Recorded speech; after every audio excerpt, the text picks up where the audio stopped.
नमस्कार, जय जगन्नाथ। आज आम रोषे करवा बिलाती खटा। ओडिया किचन को आपण मानक स्वागत। प्रथम गैस ऑन करवा, कड़ाई बसैवा,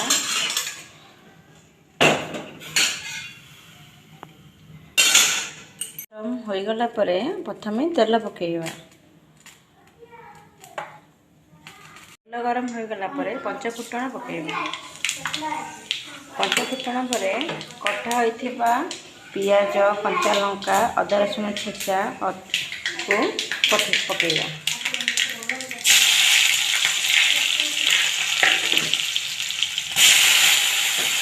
कंचा लंका, अदा रसुण भल भाव भाजीदबा।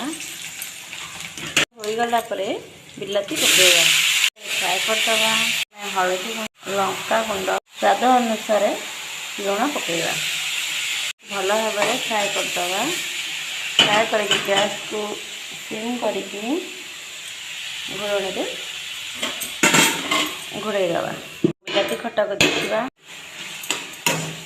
अनुजाई प्राणी देवे। मीठा खाइब से अनुसार चीनी पकेबे।